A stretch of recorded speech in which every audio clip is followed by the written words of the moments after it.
Hello अस्सलाम वालेकुम। Welcome to Ayesha Imran food recipes. आज मैं आपके लिए बनाने जा रही हूँ आलू गोश्त, जो तकरीबन हर घर में पकता है, लेकिन मैं थोड़ा सा शायद इसको चेंज करने लगी हूँ। तो और आज मैं इसमें आमतौर से आलू गोश्त टमाटर में पकता है, लेकिन मैं दही भी यूज़ करूँगी। और ये प्याज मैंने पीस के रखा हुआ है, आलू भी काट चुकी हूँ, और ये आधा किलो मटन है।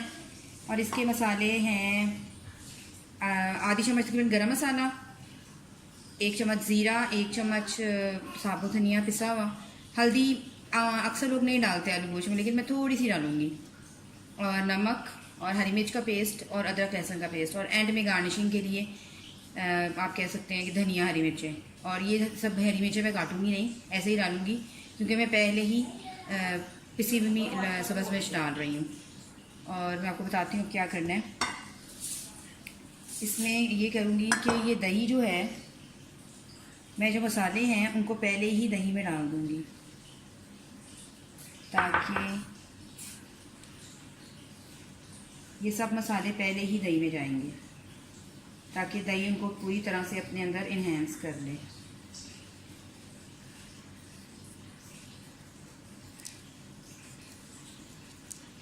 अब मैं आपको बताती हूँ कि मैं आगे क्या करती हूँ। ये दही को साथ ही सारे मसालों को मिक्स कर दें। क्योंकि मैं टमाटर भी यूज़ कर रही हूँ, इसलिए दही भी थोड़ा सा लिया है मैंने। आप कह सकते हैं कि 5 से 6 चम्मच। और ये टमाटर तकरीबन 3 हैं, छोटे टमाटर, इतने बहुत होंगे आलू गोश्त के लिए। तो आए हम दोबारा इसका दूसरा प्रोसेस शुरू करते हैं। एक पैन में मैंने थोड़ा सा ऑयल डाला है, जिसमें मैं प्याज फ्राई करूंगी, और एक पैन में मैंने ऑयल डाला हुआ है, जिसमें मैं थोड़ा सा गोश्त फ्राई करूंगी, और उसके बाद मैं उसको डालूंगी बाकी चीज़ों में। तो सबसे पहले हम इसमें गोश्त डाल देते हैं। ये घी खराब नहीं होगा, इसको हम बाद में सेव कर सकते हैं। ये आमतौर से मैंने चीज़ें फ्राई करने के लिए ही घी रखा हुआ है।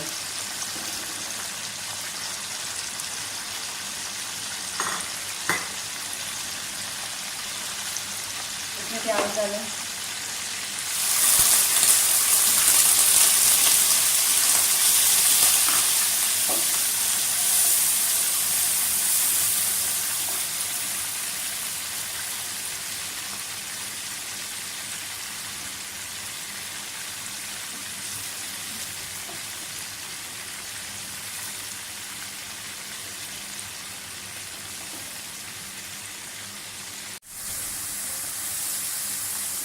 प्याज हमारा फ्राई होने लगा है।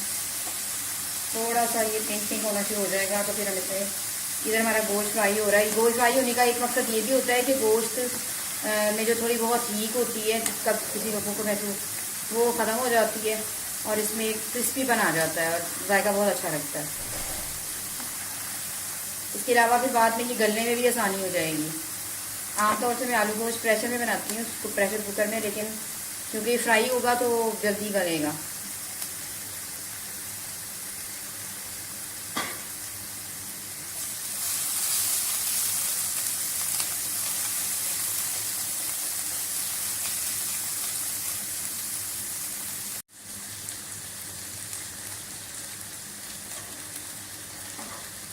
अब मैं इसमें ये लहसुन अदरक का पेस्ट और ये हरी मिर्चों का पेस्ट भी डाल दूँगी, और इसको थोड़ा भूनूंगी।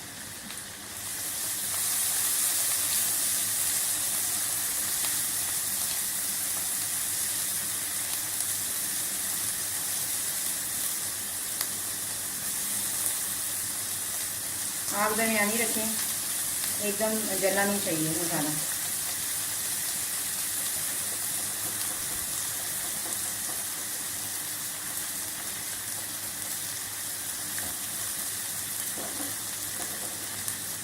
ये हो गया है। अब ये फ्राई हुआ हुआ गोश्त हम इसके साथ भूनेंगे।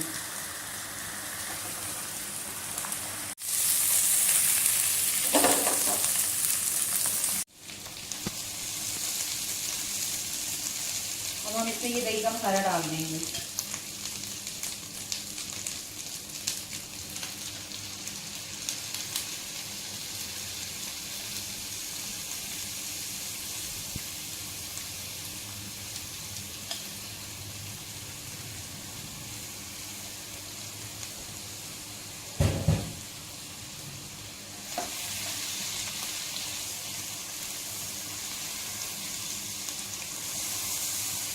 तो अच्छी तरह से भूनें।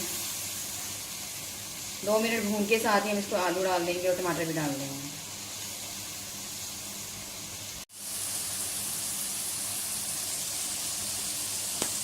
अब मैं इसके साथ आलू डालूंगी, आलू को भी थोड़ा सा भूनूंगी और फिर बाद में थोड़ी देर बाद टमाटर डालूंगी।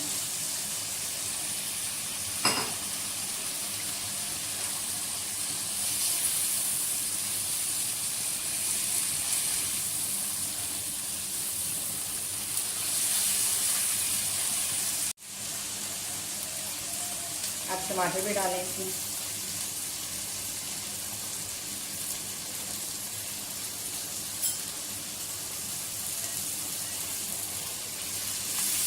इसको भूनें अच्छी तरह से। जब ये बिल्कुल भून जाएगा तो इसको ठीक पर आ जाएगा और फिर हम उसमें ज़रूरत पानी डालकर इसको ढक देंगे तकरीबन 40-45 मिनट के लिए। उसमें हमारा गोश्त गल जाएगा।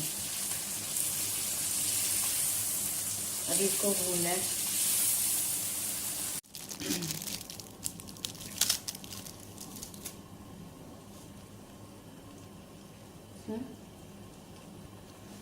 अब हम चेक करते हैं अपने सालन को। तकरीबन 45 मिनट हो गए हैं और देखते हैं।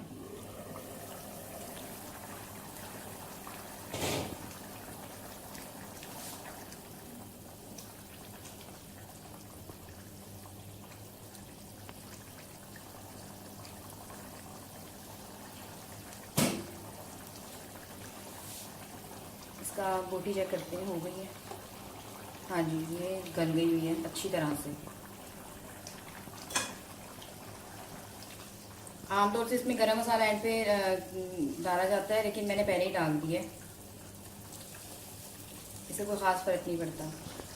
अब हम एंड पे इसको 5 मिनट के लिए और पकाएंगे, यानी कि जितना हमें शोरबा रखना है उतना रखेंगे और फिर मैं इसे डिश आउट करके आपको दिखाऊंगी इसके लिए। और ये हमारा फाइनल लुक देख सकते हैं आप आलू गोश्त की। उम्मीद है आपको पसंद आएगा। प्लीज़ हमारे channel Ayesha Imran food recipes को सब्सक्राइब कीजिए, लाइक कीजिए, शेयर कीजिए और बेल का बटन दबाइए ताकि मेरी हर आने वाली नई वीडियो आप तक पहुंच सके। अल्लाह हाफ़िज़।